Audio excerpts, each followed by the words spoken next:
네, 오늘 말씀을 통해서 풍성한 삶의 비결이란 제목으로 요한복음 15장 1절에서 5절 말씀을 통해 말씀을 전하겠습니다. 최근에 신문에서 보니까 정말 우리가 삼아야 될 모델된 교회, 그래서 그 모델된 교회가 어떨까 생각해 봤는데 오늘 제가 말씀드린 이 세문안 교회가 되겠습니다. 네, 우리는 항상 어떤 삶을 살아갈 때 우리에게 필요한 모델이 있잖아요. 그래서 그 모델을 잘 선정해야만 우리도 비슷하게도 살 수 있고 그보다 추월해서 살 수도 있겠죠. 그래서 우리에게는 굉장히 중요한 모델이 필요한데요. 저는 오늘 이렇게 말씀을 전하고 또 이 기사를 읽으면서 우리 하나교회도 사이즈가 중요한 게 아니라 그런 정신을 가지고 100년, 200년, 300년 여전히 하나교회가 이 자리에 존재하며 더 멋있게 가꾸어지는, 그리고 많은 아름다운 성도들의 수많은 정말 아름다운 신앙생활을 통해서 주변에 많은 사람들에게 은혜도 끼치고 또 복음도 전해서 구원받는 숫자가 날마다 더하고, 우리도 한 100년 후에는 장로님들이 기자회견을 해서 이런 기사를 낼 수 있는 그런 교회가 됐으면 좋겠다 생각합니다. 이 교회는 참 보니까요, 오늘 이 말씀과 너무 잘 부합되는 교회를 생각합니다. 미국 북장로 교회에서 파송한 그 사무엘 무어라는 사람이 1894년에 서울 연동교회를 개척을 했습니다. 처음에 가죽신을 신는 아주 천민 계급이죠. 그 사람들에게 복음을 전해서요, 교회가 시작이 되었고요. 그 다음에 정말 교회는 아동교육, 여성운동, 독립운동 등의 앞장을 섰다고 합니다. 엊그제 16일이 올해 설립 130주년이라고 그래요. 그래서 하는 말이 지역 주민의 필요를 챙겼던 신앙 선배들의 유산을 계속 이어갈 것이다.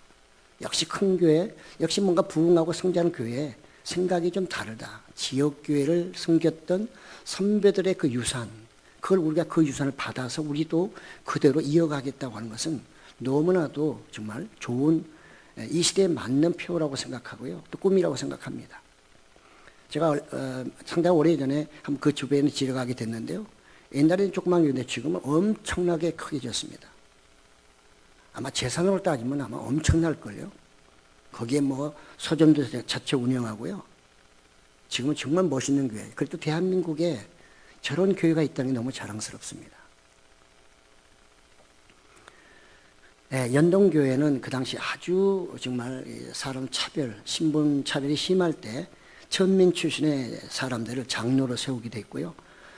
또 학교를 많이 세웠습니다. 아시는 대로 경신고등학교, 조양유치원, 그 다음에 정신여고, 그 다음에 한국 최초로요, 찬송과 그 다음에 성경을 읽고 어린이 주일을, 어린이 교회 학교를 처음 시작한 교회가 바로 세문안 교회입니다. 저는 이 모든 것을 들으면서 정말 이 교회는 예수님의 말씀 그대로 지켜왔기 때문에 저렇게 큰 교회 130년 됐는데도 여전히 아름답게 성장하는 교회가 되었다. 예수님이 제자들에게 뭐라고 하셨죠? 가르쳐 지키게 하라. 그러니까 여기는 가르침을 굉장히 잘한 거예요. 가르치지 않고는, 교육이 없으면 절대로 사람이 사람 될 수 없습니다. 짐승과 사람의 차이는 뭘까요? 배움이거든요. 교육이거든요. 이 교회는 정말 예수님의 말씀대로 남들이 하지 않을 때 그 천민에게 글을 가르쳐 줌으로써 그들을 장로 세우고, 그래서 복음화시켜서 학교도 세우고, 그 다음에 정말 주일학교도 교육을 시키는 정말 놀라운 일들을 하게 됐다는 거죠. 1907년이면 평양 부흥성회가 일어날 때잖아요. 그때 처음으로 주일학교 오후 성경을 시작했다는 것입니다. 우리는 지금 아무것도 아니지만 그 당시로 본다면 이건 대단한 획기적인 생각들이거든요. 저는 또 정말 연동교회가 130년 동안에요, 목회자가 8명밖에 교체가 안 됐어요. 이게 대단히 중요한 겁니다. 목회자가 자주 바뀌는 교회는 문제가 있어요. 절대로 안정될 수 없습니다. 영적이든 육적이든 전부 다 혼란이 될 수밖에 없기 때문에 좋은 목회자가 와야 되고, 좋은 성도가 돼야 되고, 좋은 교회 전통을 만들어 가야 되는 것입니다. 오늘날 좀 문제되는 교회들을 보세요. 역사가 짧잖아요. 그러니까 자꾸 혼란이 오는 거거든요. 빨리 안정이 돼야지 여기서 계속하면 나중에는 교회 자체도 사라질 수 있습니다. 대한민국의 세문안교회만 시작했겠어요? 지금 100년 된 교회도 많습니다. 7, 80년 된 교회도 많습니다. 그러나 세문안교회처럼 여전히 성장하는 교회는 많지 않습니다. 다 쓰러져 가고요. 사람 몇 명 안 남고 이제 언제 문 닫을까 걱정하고 염려하는 그런 교회가 대부분입니다. 모든 교회가 성장 발전하는 것 아니고 모든 교회가 하나님의 축복과 은혜를 받아서 날로 번성하거나 확장되거나 또는 성장 발전하지 않는다는 사실을 우리는 잘 알고 있습니다. 이성희 목사님은 유명하시잖아요. 지금 현재 김기용 목사님이 담임입니다. 그분이 이런 얘기했어요. 연동교회가 긴 세월 한국교회, 지역사회, 대한민국의 역사와 함께하며 받은 하나님의 은혜를 이웃과 나누고 싶다. 나가서 하나님, 세상, 창조 세계 사이에 놓인 다리 역할을 하며 오늘과 내일을 잇는 교회를 만들어 나가겠다. 아주 멋있는 정말 말이라 생각하고요. 또 꿈이라 생각합니다. 그렇습니다. 우리는 정말 뭔가 바른 꿈, 비전을 가지고 나갈 때 그것이 이루어지는 것이지 꿈도 비전도 없이 가는 것은 하루살이처럼 살긴 사는데 방향이 없는 것은 곤란합니다. 그러면 미래가 없고 역사가 없는 거죠. 성경을 읽으시는 여러분들, 제가 어제 갑자기 생각났는데 성경을 읽을 때는 너무 지나치게 막 그냥 어떤 자기나 어떤 거기에 집착하는 것보다는 줄거리 역사를 읽으셔야 됩니다. 하나님의 역사를 읽으셔야 됩니다. 하나님이 어떤 일을 어떻게 하고 계시나 그 전체를 읽어야지 너무 지나치게 신학자들은 다릅니다. 그러나 성도 여러분들은 줄거리 역사를 아는 것이 여러분 신앙의 엄청난 도전이 되고요. 또 여러분이 성장할 수 있는 하나의 길이 되기도 하는 것이죠. 오늘 요한복음으로 돌아가 보면 너무 쉬운 말씀이잖아요. 이건 모르는 사람 아무도 없어요. 근데 문제는 알긴 아는데 예수님의 말씀처럼 많은 열매를 맺어가는 사람은 별로 없다는 게 문제죠. 많으면 무슨 설교할 필요가 뭐가 있겠어요. 적으니까 설교하고 안 되니까 설교하는 거죠.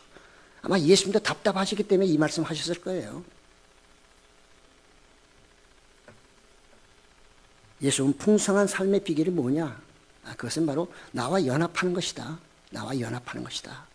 왜? 나는 참 포도나무고 우리 아버지는 나를 잘 보호해주는 길러주는 농부고 너희들은 나의 가지니까 이렇게 관계를 잘 맺게 되면 자연이 보호받고 자연이 좋은 열매를 맺게 돼 있다. 그러므로 나로 말미암아 너희는 풍성함을 얻게 된다. 이 말씀입니다. 왜 이 말씀을 하셨을까요? 예수님이 제자들만 항상 있는 건 아니잖아요. 항상 주변에 많은 유대인들이 항상 따라다닙니다. 그들에게는 아마 그런 메시지가 필요했던 것 같아요. 예레미야 2장 21절에 보면 내가 너를 순전한 참 종자 곧 귀한 포도나무로 심었거늘 내게 대하여 이방 포도나무에 악한 가지가 되면 어찌 됨이냐. 참 포도나무로 심었더니 이방의 악한 나무에 가지가 된 것은 웬 말이냐. 가지가 열매를 맺게 되는데 그러면 너희는 악한 열매를 맺음이 웬 말이냐. 포도는 포도겠죠. 그런데 그 악한 포도가 뭘까요? 들포도처럼 가치도 없고 볼품도 없고 그래서 정말 주인이 굉장히 실망할 수밖에 없는 그런 열매를 맺어가는 것을 예수님은 악한 나무, 이방의 정말 악한 나무 가지의 열매들이 아니었더냐. 유대인들에 대해서 그렇게 말씀하고 있는 거죠. 그렇기 때문에 예수님은 그래서 나는 참 포도나무다. 너희는 가지. 내 아버지는 농부라. 이렇게 다시 재설정을 하면서 말씀하고 있습니다. 그렇기 때문에 예수님은 참이라는 말은 순수하고 또 진실하다는 뜻이죠. 그러니까 어찌 보면 이스라엘은 예수님은 이스라엘의 모형이라고 할 수도 있고요. 그렇기 때문에 이스라엘이 하지 못한 참나무의 그 모든 것들을 예수님이 오셔서 이제는 그 일을 하시겠다는 뜻이 포함되어 있다고 볼 수가 있고요. 예수님의 제자들은 거기 붙어있는 가지이기 때문에 아름다운 열매를 맺음으로 새 이스라엘로 그들이 앞으로 이제 나라를 세워간다. 그런 의미도 여기는 함축됐다고 볼 수가 있습니다. 그렇습니다. 예수님과 연합된 포도나무, 그 사람들은 바로 이제 정말 영적으로 새 생명을 얻어서 구원받은 하나님의 백성들이라 이렇게 볼 수가 있는 거죠. 하나님은 선하시고 권위 있는 분입니다. 하나님은 권위가 없는 분이 아니고요. 권위가 있고 권세가 있는 분이에요. 그분은 마음 먹고 결단하시면 정리하시는 분입니다. 오늘 새벽에도 말씀드렸지만 다윗이 말하기를 내가 인자와 정의를 따르겠습니다. 찬양하겠습니다. 그러니까 인자는 어머니의 사랑, 정의는 아버지의 엄격함. 다윗은 그것을 알고 그걸 찬양하겠다는 거죠. 우리가 하나님이 선하시다는 것에 대해서 너무너무 우리는 다행인 것입니다. 하나님이 만약에 선하지 아니하시고 사람처럼 기분에 따라서 왔다 갔다 하시면 큰일 나는 거죠. 근데 그분은 절대로 우리처럼 기분에 의해서 왔다 갔다 하시는 분이 아니기 때문에 우리는 안심할 수 있어요. 그분이 판단하는 모든 것은 항상 옳은 것입니다. 틀림이 없어요. 그렇기 때문에 그분이 판단하고 그분이 하시는 말씀대로 살아가게 되면 우리는 가장 바른 길을 갈 수가 있는 것이고요. 그분이 하는 대로 하기만 하면 우리는 선한 열매를 맺을 수밖에 없는 것입니다. 그분이 이제는 예수님이죠. 예수님이 오셔서 그분이 우리에게 귀한 말씀을, 진리의 말씀을 하셨기 때문에 그 말씀대로 살아가게 되면 우리는 풍성한 열매를 맺게 된다는 뜻입니다. 예수님은 말씀하시죠. 잘라버린다. 하나님은 그렇지만 나에게 붙어 있는데 중요한 것은 그 가지가 예수님께 붙어 있다는 것입니다. 예수님과 관계없는 다른 포도나무에 붙어 있는 게 아니고 예수님이라는 참 포도나무에 거기에 붙어 있는 가지라는 거예요. 그 가지가 열매를 무슨 이유인지 모르지만 열매를 맺지 않고 있다면 하나님이 그것을 잘라버리겠다. 이렇게 말씀하고 있습니다. 가지는 부드럽고 또 부러지기도 쉽고요. 병들기도 쉽습니다. 그렇기 때문에 아마 주인된 포도나무의 주인은 그 가지에 대해서 신경을 많이 쓸 겁니다. 왜 가지를 통해 열매를 맺게 되니까요. 좀 더러우면 씻겨주기도 할 겁니다. 병 들었으면 정말 또 약을 쳐서 다시 살아나기도 할 것입니다. 또 회복하기도 할 것입니다. 조금 연약해지면 뭔가 지지대를 대주던 데서 어떻게든지 살리려고 애를 쓰는 게 농부죠. 무조건 잘라버리는 게 농부는 아니잖아요. 그럼에도 불구하고 그렇게까지 했음에도 불구하고 열매를 맺지 못한다고 하나님이 판단이 되시면 사정없이 잘라버린다는 거죠. 언어 유희라는 말이 있습니다. 잘라버린다, 깨끗하게 하다는 이 단어는 헬라어는 거의 발음이 유사합니다. 그러니까 그런 유사한 언어 유희를 사용하는 것은 하나님이 잘라버릴 수도 있고 하나님이 깨끗하게도 할 수 있다는 하나님의 주권을 여기에 암시하고 있다고 볼 수가 있죠. 그래서 어떻게든 간에 하나님은 이렇게 조금 떨어지는 그런 것도 어떻게 살려보고 열매를 맺도록 하시려고 하지만 안 되면 결국은 최종적으로 결정하시게 되면 잘라버릴 수밖에 없고, 그렇지 않고 그렇게 치료해서 살 수 있는 것이라면 깨끗하게 해서 열매를 많이 맺도록 정성을 다하신다. 이렇게 말씀하고 있어요. 실제로 성경에는 그런 사람이 있을까요? 먼저 여러분 머릿속에 떠오르는 사람이 있을 겁니다. 바로 가룟 유다죠. 가룟 유다는 예수님의 제자였어요. 저기 지나다니면서 예수님 말씀 듣고 나도 제자 해볼게요 라고 하는 사람이 아니라 가룟 유다는 예수님의 제자, 그 중에도 회개 맡은 제자였어요. 그리고 그 중에는 제일 똑똑한 사람이 가룟 유다예요. 그런데 그 사람은 열매를 맺지 못했잖아요. 제일 똑똑하고 회개 맡았으니 예수님께 인정도 받은 사람. 주님 옆에 다니면서 말씀을 많이 들었는데 그 말씀으로 아무리 치료를 해도 그는 돌아오지 않습니다. 병이 더 들면 더 들었지 치유가 안 되는 거예요. 그러니까 어떻게 해요? 잘라버릴 수밖에 없는 거죠. 그거 잘라야 나머지 11명이 건강에 살아갈 수 있으니까. 그래서 예수님 마지막 성찬식에 그 앞서서 뭐라고 그래요? 이제 너의 일을 하라. 내가 너에게 기회를 그렇게 많이 주고 돌아오도 치료하고 별의별 방법을 해도 네가 안 되니 그럼 네 의지대로 네 마음대로 하여라. 그래서 마귀가 그의 마음에 들어가면 그가 장로에게 예수님 팔로 갔더라. 성경에 기록되어 있잖아요. 다른 남에 붙어있는 가지가 아니라 예수님에게 붙어있는 가지였어요. 그럼에도 불구하고 예수님은 하나님은 그를 잘라버리셨어요. 왜? 계속 있어가지고는 열매를 맺지 못할 뿐만 아니라 다른 가지들에게 더 악한 영향을 끼칠 수 있기 때문에 그 가지가 썩으면 옆에도 썩을 가능성이 있고 영양분만 빨아먹기 시작하면 다른 열매를 많이 맺어야 될 가지들이 영양분을 뺏김으로 인해서 열매를 적게 맺을 거 아니에요. 그렇습니다. 그래서 이 농부는 고민 끝에 잘라버린 거죠. 고민 끝에. 그렇지만 예수님은 제자들이 하신 말씀이 너희는 이미 나의 말로 깨끗해졌느니라. 하나님의 말씀은 성령이 함께할 때만 역사하십니다. 말씀을 읽어도 생명이 없이 읽는 사람이 있고요. 말씀을 읽으면 생명이 나에게 들어오는 그런 사람이 있어요. 피를 우리가 수혈을 한다 해도 받을 수 있는 피가 있고 받지 못하는 피가 있듯이 비가 오더라도 스며드는 땅이 있는가 하면 스며들지 않는 땅도 있어요. 마찬가지입니다. 하나님의 말씀은 능력의 말씀이긴 하지만 성령으로 그 말씀을 내가 읽지 않고 또 말씀을 통해 내 속이 깨끗해지지 아니하면 그 말씀 나에게 흡수되지 않고요. 깨끗해지지 않게 되면 열매를 맺어도 형편없는 열매, 그렇지 않으면 아예 맺지 못하는 그런 가지가 되고 마는 거죠.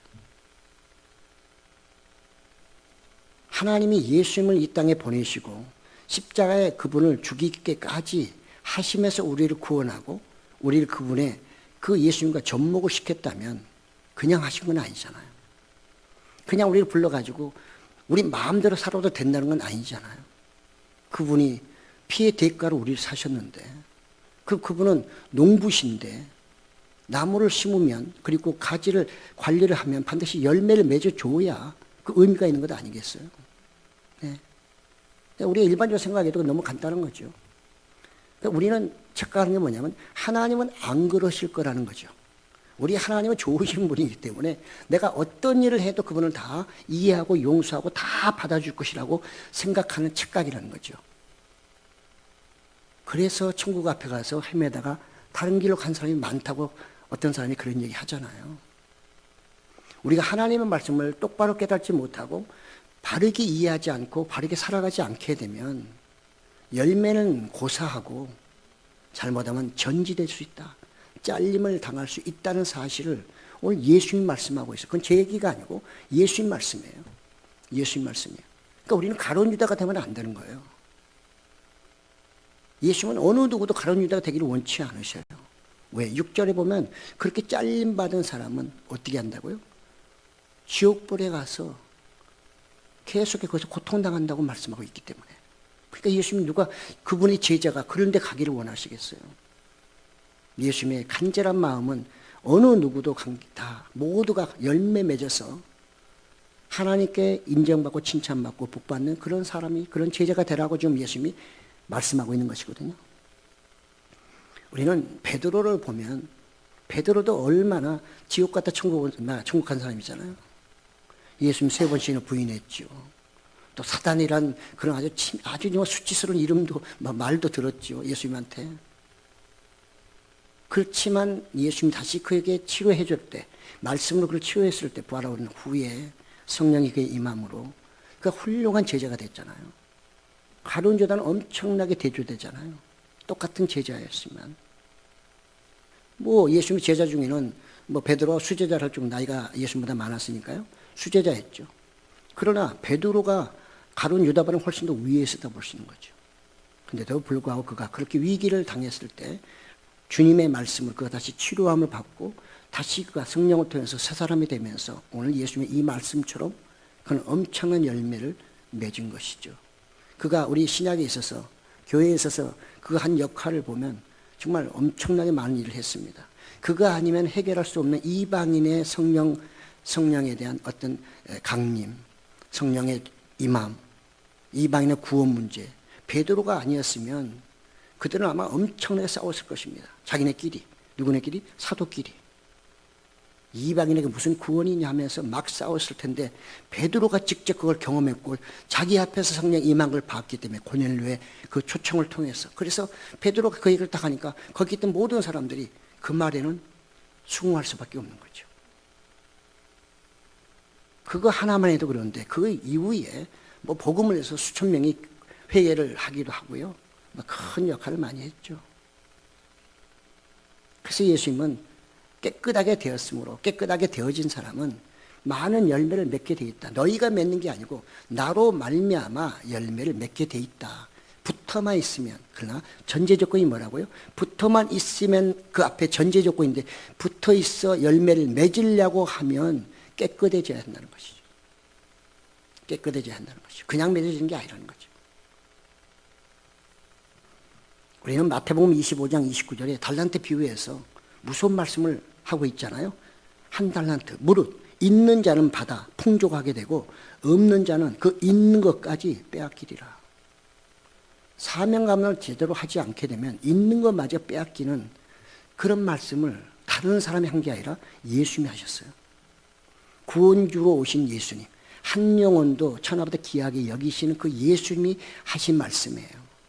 이건 다른 사람이 한 게 아니에요. 그렇기 때문에 우리는 이런 말씀들을 정말 귀담아 들을 필요가 있고 우리에게 맡겨진 사명을 내가 충실히 감당해야 될 이유가 있다는 거예요.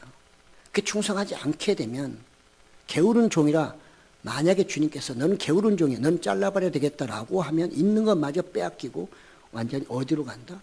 안 좋은 데로 갈 수밖에 없다는 것을 말씀하고 있습니다. 예수님은 이미 내가 너희에게 한 말로 깨끗해졌다고 말씀할 때 하나님의 말씀은 우리의 심령을 깨끗하게 해주시거든요. 네. 근데 이것도 말씀드렸지만 성령이 우리 안에 함께 계시고 그 성령을 통해서 그 말씀을 받아들일 때 내 속사람이 깨끗해지는 거거든요. 여러분 사우나 목욕탕 가서 아무리 목욕탕 들어가도 물에 안 들어가고 그 다음에 샤워도 안 하고 들어갔다 나오면 몸이 깨끗해지나요? 그대로 있잖아요. 똑같은 원리예요. 우리가 신앙인으로서 성령 안에서 말씀으로 깨끗해진다는 말은 바로 샤워장에 들어갔으면 탕에 들어가서 불기도 하고 때도 밀고 비누칠도 해야 하는 것이지 그거를 하나도 안 하고 나 탕에 갔다 왔다 해서 깨끗해진 건 아니잖아요.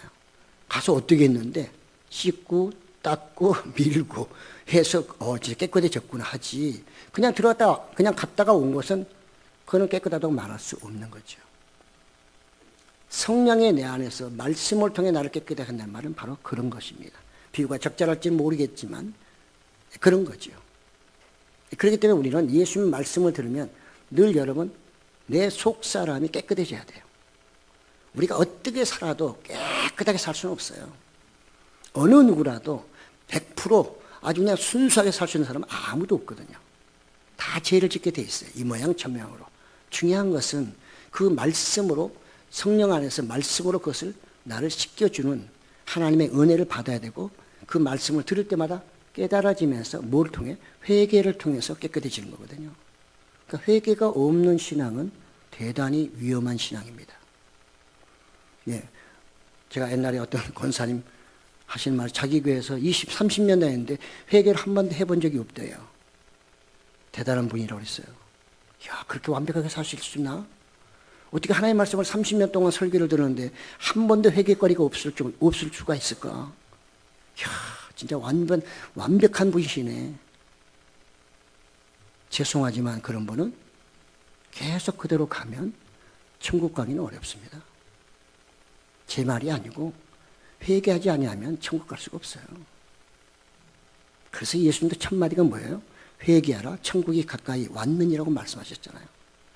우리에게는 성령 되게 말씀을 통해서 회개의 길을 열어주고 깨닫게 함으로 닦으라고 해주는데도 그것도 못 닦겠다. 물에 들어가서 그냥 있으면 되는데 그것도 싫다. 그거 어떻게 해요? 자를 수밖에 없는 거죠. 우리는 절대 그런 일을 해서는 안 되는 거죠. 그렇기 때문에 예수님은 내 말을 지키라, 내 계명을 지키라는 말씀을 계속 하고 있는 거예요. 그러니까 예수님과 연합은 성령을 내가 다 여러분 성령 받았기 때문에 오셨다고 볼 수 있거든요.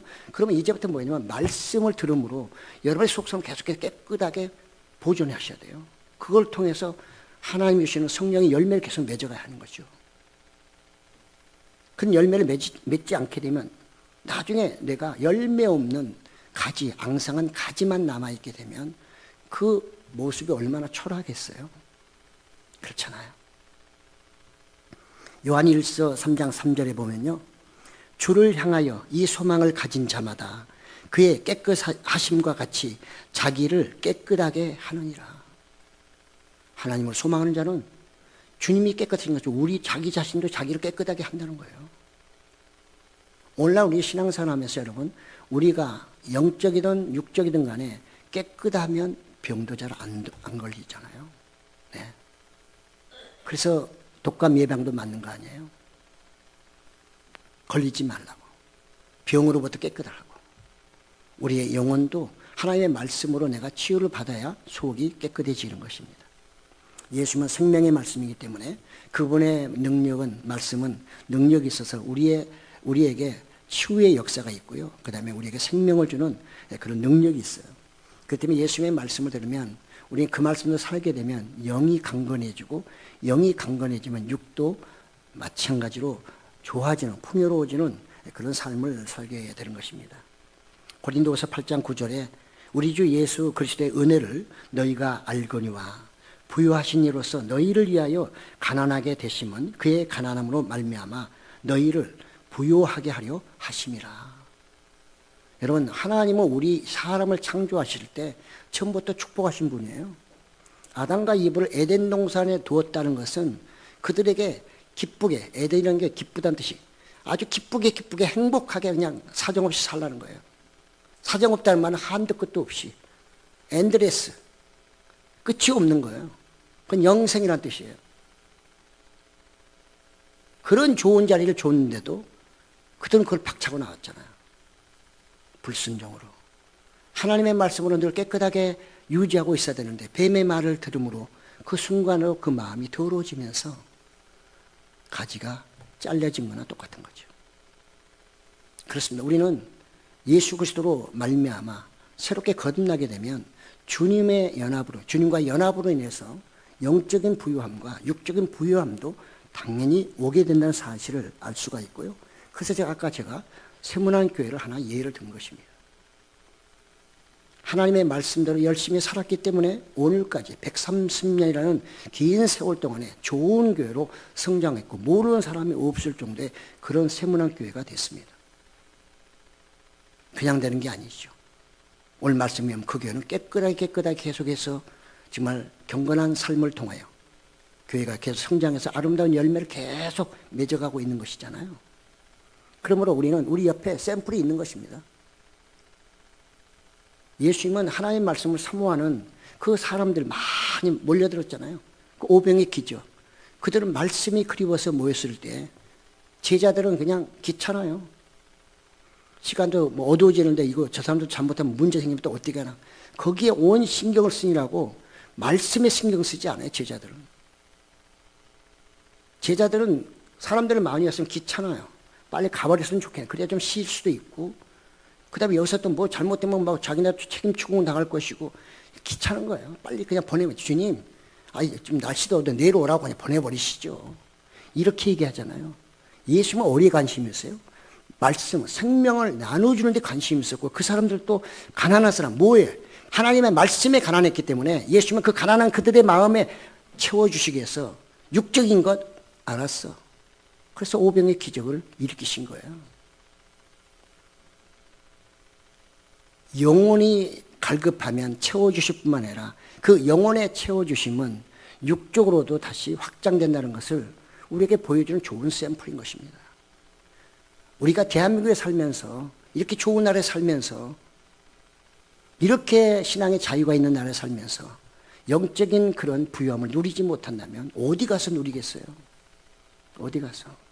이렇게 많이 배운 나라, 이렇게 자유로운 나라, 이렇게 똑똑한 백성들, 그 모든 환경을 줬는데 거기서 예수님을 제대로 만나지 못하고 예수님의 말씀을 채워주지 않냐고 깨끗하게 살지 못해서 내가 잘못 살아간다면 이건 너무 억울한 거예요. 진짜입니다, 성도 여러분. 이건 너무 억울한 겁니다. 저는 많은 나라 30여 개국 이사를 다녀봤지만 우리나라 이 동양에서는 제가요, 싱가포르, 그건 뭐 사실 너무 적으니까 나라 확인 어렵고요. 싱가포르, 그 다음에 일본 정도 외에는 우리나라보다 잘 산 나라 없어요. 예, 거리를 보나, 사람 생김새를 보나, 우리나라 사람들 엄청 깨끗하잖아요. 정말 복받은 나라입니다, 우리나라. 예수님이 오셔가지고 이 땅 이렇게 부흥시켜 놨는데 영적인 갈급함은 점점 사라져버리고 육적인 것만 채우려고 하니 이게 더러운 거잖아요. 속이 깨끗해야 열매도 깨끗한데, 아니 그 나무가 나마다 뭐예요? 생명을 주면 생명을 연결해서 열매를 맺었는데 다른 것으로 열매 맺어서 되겠어요? 그렇습니다. 그래서 예수님은 뭐라고 해요? 제자에 당부하잖아요. 내 안에 머물라, 내 안에. 야, 너희는 꼭 내 안에 있어야 돼. 그래 나도 너희 안에 있을 거야. 내 안에 있으면 나의 생명과 그 다음에 풍성함으로 너희는 열매를 많이 맺게 될 거야. 그 말씀을 하고 있는 거죠. 내 안에 머물라. 내 안에 머물라는 그 예수님의 당부는 열매를 많이 맺어야 된다. 너희는 늘 내 말씀으로 깨끗해야 돼. 내 말씀을 지키며 살아야 돼. 다른 거 누가 미혹해도 가면 안 돼. 거기 가다 잘못하면 잘릴 수가 있어. 미혹, 유혹 당하지 말고 늘 내 말씀 안에서 너희가 나를 따를 때 나도 너희 안에서 같이 우리가 하나가 돼서 갈 수 있다. 그리고 많은 열매를 맺고 하나님을 기쁘시게 하고 하나님께 인정받는 사람이 될 수 있다. 그 얘기를 하고 있는 것이죠. 그렇습니다. 예수님을 믿는 것은 복과 저주 중에 하나입니다. 네, 예수 믿는 무조건 복 받는 건 아니고요. 예수님을 잘 믿어야 복 받지, 예수님을 잘못 믿으면 오히려 안 믿는 것보다 더 못할 수가 있어요. 알고 짓는 죄는 더 큽니다. 고범죄는 더 무서워요. 그렇잖아요. 고의로 짓는 죄는 세상 법정에서도 형이 훨씬 셉니다. 모르면 모르겠거니와 알면서도 안 지켰다, 알면서도 그걸 하지 않았다면 그건 훨씬 죄가 중한 것이죠. 예수님은 무조건 복 받는 게 아니라 하나님의 말씀대로 살 때 복을 받는 것이고요.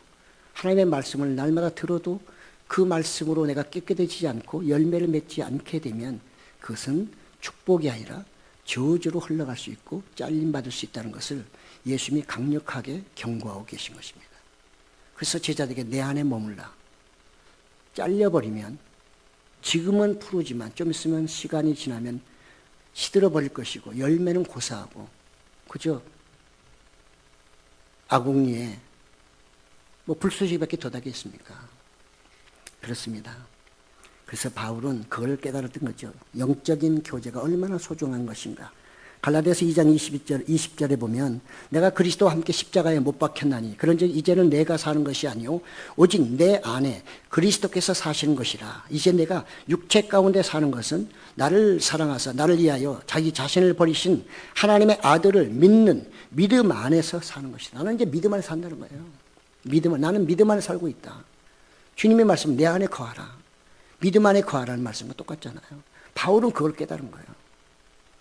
바울이 인간적으로 굉장히 비참하게 죽은 것 같지만 그런 영적으로 엄청 축복받은 사람이고요. 그런 죽음을 초월한 사람이에요. 그 사람만큼 부자가 어디 있어요? 죽음을 초월한 사람인데 모든 걸 가지고 계신 예수님을 자기 주인으로 삼고 그분이 내 안에 계심을 내가 살아간다는 그런 믿음, 그 믿음을 가진 사람이 얼마나 되겠어요? 그러니까 그는 우리가 볼 때 굶을 때는 굉장히 고통스럽지만 그 굶음도 금식 기도도 여러분 은혜가 되는 것이거든요. 많이 먹어야만 행복한 것 아니에요. 금식하면서 주의 음성을 듣고 주님이 하시는 말씀을 들을 때 그보다 더 기쁜 건 없어요. 기독인으로서 부유한 풍성함이라는 것은 꼭 육적인 것만은 아니고요. 영적인 것이 먼저 와야 돼요. 그래야지 육적인 것이 확장되면서 그걸 누릴 수가 있는 것이거든요. 바울은 그걸 이미 알았던 거죠. 그래서 그가 그런 아주 귀한 말씀을 우리에게 해 주었던 것입니다. 그렇습니다. 우리는 정말 신앙생활을 하면서 여러분 신앙생활을 하시면서 한번 자신을 돌아보시기 바랍니다. 나는 지금까지 하나님의 말씀을 들으며 내가 얼마큼 깨끗하게 살고 있고 경건하게 삶을 통해서 나에게 그런 경건한 모습이 나타나고 있나. 그 모습들이 다 뭐예요? 그게 다 열매거든요. 어제보다는 오늘이 좋아야 되고 오늘보다는 내일이 더 좋아야 되는 거죠. 그게 성장이죠. 예. 그냥 계속 있으면 이거는 안 되는 거죠. 성장이 멈춰버리면 안 되는 거죠. 생명이 있는 곳에 성장이 멈출 수는 없거든요. 그래서 예수님은 마지막으로 또다시 당부합니다. 5절에 보니까 나는 포도나무여 너희는 가지라. 그가 내 안에 내가 그 안에 거하면 사람이 열매를 많이 맺나니 나를 떠나서는 너희가 아무것도 할 수 없음이라. 이 말씀을 또다시 하신 이유가 거기에 있는 것이죠. 그래서 우리는 늘 주 안에 머물러야 되고 또 있습니다. 그러나 중요한 것은 이제 우리가 장성한 자가 되어서 열매를 맺어야 되는데 열매를 맺지 못하고 있다면 자신을 빨리 돌아보시기 바라고요. 오늘 말씀을 들으시면서 집에 가서 이 말씀을 묵상하고 또 묵상하셔요. 하나님의 말씀은 묵상하는 자가 은혜 받고 묵상할 때 열매를 맺습니다. 소를 보세요. 이 대세김제라는 소 같은 경우는 밖에 나가서 시간 줄 때 사정없이 뜯어 제낍니다. 배가 막 터질 정도로 뜯어 제끼고요. 다 소화시키는 게 아니잖아요. 일단 해가지고 막 창고에다 정해놔요. 이제 와가지고 자기 집에 와서 실을 때마다 다시 올려서 소화시켜서 자기 양분을 삼죠. 충분하게 먹잖아요. 하나님의 말씀은 계속 묵상할수록 되새김질할수록 은혜가 넘치고 나가서 거기서 많은 깨달음과 주님과 코이노니아, 정말 주님과의 소통이 잘 일어나고 교제가 일어날 수 있는 것입니다. 그런 은혜가 여러분이 충만하시길 바라고요. 오늘 말씀을 통해서 우리에게 주신 것은 영적 풍성한 삶의 유일한 비결은 예수님과 연합입니다. 우리는 그리스도인이기 때문에 이 연합을 하지 않게 되면 지금은 괜찮은 것 같아도요. 시간이 흐름을수록 시들어버리는 나무처럼 우리는 맥을 쓰지 못하는 것입니다. 그리스도와 부유한 연합은 경건한 삶이고요. 경건한 삶 속에서 하나님이 우리에게 주신 지혜가 있어요. 하나님이 우리가 경건하게 산다는 것은 말씀대로 사는 것인데 그 말씀이 지혜의 말씀, 하나님의 말씀이기 때문에요. 그 말씀대로 살다 보면 하나님이 놀라운 지혜를 막 주십니다. 네, 경험해 보신 분들은 얘기할 필요가 없어요. 놀라운 지혜를 주시고 뭐 성경을 읽으면 지식에 당연히 생기는 거죠. 그러면 인격적인 덕목들이 하나하나 생겨나게 되는 거예요. 성령의 9가지 열매를 맺게 되는 것이고요.